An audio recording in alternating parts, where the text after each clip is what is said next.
Hey, this is John from Distressed Mullet, and this is a quick Sonar Report for this week. First three things that are on my mind are Shark Bite, Carolina Cup, and Key West Classic. Somebody on Facebook today called them the Triple Crown. If you live in Florida, Georgia, South Carolina, North Carolina, these three races in 3 weeks are just awesome. So Shark Bite is Dunedin and typically outrigger and surf ski, but has a strong sub presence. Key West Paddleboard Classic is just awesome. And the Carolina Cup as well. Like Key West and Carolina Cup both opened their registrations this week, and I've done all three of these races on 3 or 4 different crafts and have had a great time each time.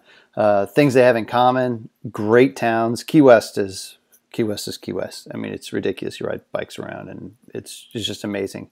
So that's like a really good vacation. And Wrightsville Beaches and Dunedin are both fantastic. You can come with the whole family. I think Wrightsville Beach probably the least expensive of the bunch, but Dunedin, the restaurants and plenty of places to stay.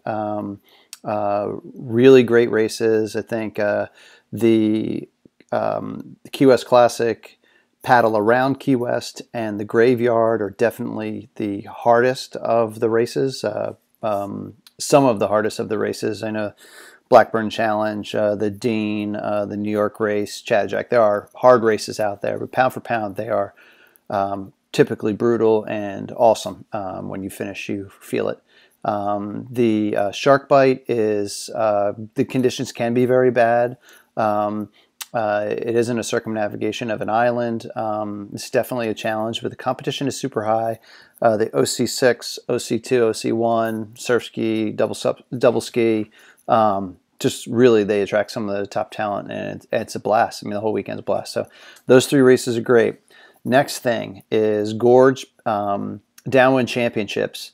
They just, with a little bit of help from Distressed Mullet, are opening 100 sub spots. They already have, I think, 650 people paddling. So you've got 300 something surf skis, 300 outrigger canoes. I think there's 57 in my age group, which is 40 to 49. So I'm excited. I can't wait to get out there to Hood River, Oregon. But the one thing that makes this race unique, besides just the world-class downwinding conditions on the Columbia River, is that when you register, you get free shuttles all week. So all week you're out there from Monday till Saturday, and you are taking run after run and getting on the shuttle and going back to the 8-mile run. It takes anywhere from, I guess the top people are doing that in well under an hour, and other people are taking more time. But you can take a run or two, or I've heard people, I don't know what the record is, but I heard a rumor that some of the Epic guys did 7 in a day, which is kind of nuts. But what's cool is they've got a window for when they're going to call the race. So instead of just saying it's going to be Saturday at 10 in the morning, they say, we're going to look at the conditions, and when we're ready to call it, we're going to call it. Everybody will know, but at least they'll get an idea. They won't have to preset that, because there are days that there isn't wind. So that race is open. Gorge Downwind Championships. There's an article on the site about it, and it's really, I can't wait. I'm actually driving a trailer out there. Lisa Shell's going to be out there. Tennille Hatton from Paddle Monster and a bunch of the Paddle Monster and 100 Challenge people are going to be out there. So can't wait to see everybody. I'm telling you, this between the spring reunions at the Carolina Cup, Detroit and Owabi in August, and in July, there's just so much. This is going to be a really great year. Other things that are going on: Izzy Gomez landed at Infinity. Not a shock. It's a great fit, and she's unbelievable. I don't know if any of you have ever, if you get a chance to meet her, you get a chance to paddle or surf with her. She's amazing, and she's delightful. The Paddle Monster news: we've got Seychelles launched last week. Got a whole group of people paddling and training with Seychelles. Her yoga recovery and stretching videos. We put a whole bunch of them up. We got a whole bunch of more coming up, and it's really going to make this spring season great.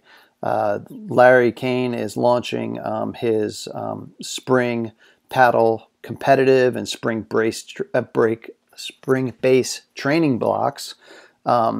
So people that are training for Key West, Carolina Cup, Shark Bite, Florida Cup, Paddleumua, Olukai, this is when we're going to start, is next week. So whether you're starting in your competitive phase or you're just getting back on the water and you're starting your base work, there are 2 groups that are starting on Monday. Hit us up at paddlemonster.com. We've got a really cool video this week on Michael Booth. For those of you who don't know Michael Booth, I guess both of you, you're talking about world champion. It's a video about him in 2 days in the championships in Copenhagen, and he's just he's an incredible athlete, incredible paddler. At any event, he'll be one of the favorites to win, and just a really cool video on that. We also have our calendar that we had a couple little bugs with, but this year we're going to have featured events. So if you pay to get on the Mullet calendar, expect to get promoted and pushed through. Not that we're not going to tell you about other races, but we need people to support us so that we can then support them, because otherwise we can't do it. So if you have a race, check out the calendar, shoot me a note, we'll get you on there and we'll figure that all out. We also have we got gear reviews on a Surf Check hoodie, and finally next week is Surf Expo. I'm going to be heading down. It's Thursday, Friday, and Saturday, so shoot me notes. I'll be doing a lot of Facebook Live and looking at different things. So if you have questions, hit me up on Facebook when I'm there. And there's also a lot of things that we're going to be talking about at Surf Expo that have to do with the business of stand-up and the business of paddling. So I think it's going to be a really interesting week. And finally, last couple things. I just want to say, to Brian at Great Lakes Surf Shop, we got a notice that he was going to be shutting his doors and just working some tours and stuff. And then we just saw on Facebook that he is actually going to stay open. And that's a real positive thing. I'm really excited for those guys there. We go up to Detroit at the Awabi race and see them. And obviously I bought a sweatshirt. They're really cool. You should buy stuff from them. All their gear is cool. So I wanted to say congratulations, and we're all pulling for you. Retailers are the heart and soul of this paddling sport, and it's getting tougher and tougher. They have to be more creative and change the way they do businesses to be able to survive. And then lastly, I want to talk about the copying of boards and riding knockoffs. This is a huge discussion. I'm going to be interviewing some people next week. Basically what's going on, and those of you in the industry and have been paddling for a while, you see a board that's obviously the design of one shaper, and then all of a sudden you look online, you see a board that is identical. And I'm not just talking about like they look the same, because you'll see squash tails, you'll see pintails, you'll see dugout, drop decks, you see different types of displacement noses. There's going to be things. It's not that who they're taking these ideas from, and it's where they're taking them, which is actually a famous quote from somebody. But anyway, there's all sorts of things where people look at something and make modifications and make it their own. It's happened in the surf industry, paddle industry forever. But when someone takes a board design, basically scans it, same volume, same dimensions, same measurements, that's hard enough. But when they slap on the exact or very similar graphics, it gets weird. Look, me and the McDonald's people, we got this little misunderstanding. See, they're McDonald's. I'm McDowell's. Huh? They got the golden arches. Mine is the golden arcs. Now, see, they got the Big Mac. I got the Big Mick. We both got 2 all-beef patties, special sauce, lettuce, cheese, pickles, and onions. But they use a sesame seed bun. My buns have no seeds. I got it. Joe Barks, Commander, was copied by a company who denied copying them. The same everything. I have a whole chat with them that I'm going to be publishing that's just ridiculous. Quick Blade, the most ripped off paddles on earth. Jimmy's been at the forefront of paddle design since the inception of our sport, and over the years his designs have just been copied and reproduced and rewrapped and resold. And I think that the basis of what we're discussing here is, at what point do we become complicit as consumers? Because there's so much gray area in how they could, say, sue a company for doing something. I mean, they have to prove that the company has access to the original scan files, or that the scans themselves that they took of the board are identical. And even 1% difference, there's a lot of gray area because nothing can reproduce exactly, but it's pretty darn close. And how much of that variation makes it okay is really a problem. And then the other question is, does it create confusion in the industry? So when you put out a board that looks just like the other guy's board, and somebody looks at it and says, what's the difference? And says, oh, that's $500 and that's $800 or $1,500 or $3,000. It gets confusing. So there's, again, I am not a lawyer. I did not study anything to do with trademarks and patents. But I think for those of us who are in the industry, we have to ask ourselves when we go to buy things, if we are supporting our industry and supporting our sport.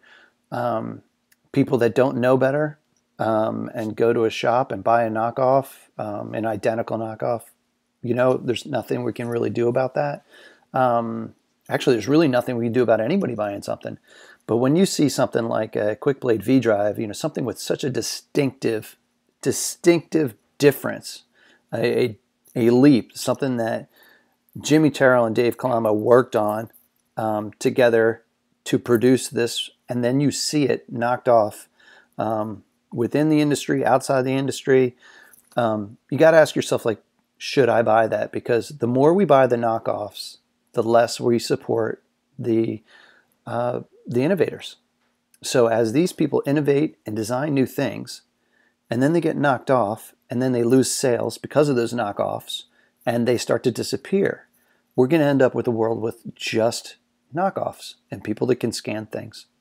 Again, we're going to be discussing this because the surf industry has been going through this for years. The technology has changed dramatically so that it used to have a knockoff that when you'd see it, you'd know it would have inferior materials and craftsmanship, so you knew it was a knockoff, it wouldn't last as long, that kind of stuff. Now, because they don't have any R&D or marketing costs to go into it, they can sell it just for what they bought the blank, and then the CNC machine shaping and painting. I mean, basically they knock way off, so knock a lot of the prices off. So I think what I really would love for you guys to think about and ask yourselves this week and this coming year is, even if you are buying knockoffs of known shapers, board makers, paddle makers, are you supporting this sport and each other? And I am not going to ask you to shame anybody that you see riding something else, but take note. Just like really think about it, because when I think about the Quick Blade and all the athletes that they've sent everywhere, that they've supported forever, Bark and Surf Tech that have shown up everywhere for years, and to see them get ripped off is one thing. To see the groundswell of support for them was also really cool. So anyway, it is a really small community. The sport may be growing, but we're still all really tight. So when you bring people in and you help them understand what they're buying, it really helps, because we really want to see these shapes grow. We really want to see paddle design evolve. And without these people that are at the forefront of it, they can't afford to be there. We're not going to have it, and our sport's going to just slowly go down. So anyway, enough of that. Make your race plans for this year. Start registering for your events. Help out the race directors to know who's coming and when, so that they can then afford to plan and get everything done. So that would be the next thing. If you know you're going to race, please register for it. I am going to Neptunalia next week, which I am going to register for right when I get off of this. I'm going to go ahead and I've already registered for the Gorge Downwind Championships, and I'm going to start to figure out what other races that I can afford to be at this year. So thanks again. Have a great week. I hope you guys get out paddling. I know it's cold where a lot of you are, but you have no excuse. I've seen people with ice on their beards, and Larry and his group up in Toronto, they're out there every week. So they're out on ice and snow. I went out with them, and get the equipment, get on the water. It will change your whole day, your whole week. It'll be worth it. So anyway, hope to see a lot of you at Surf Expo. Look for reports, and thanks for your support. We couldn't do any of this without you guys. And list your used boards. And if you're a shop, contact me to list your used boards. We've got a plan for you.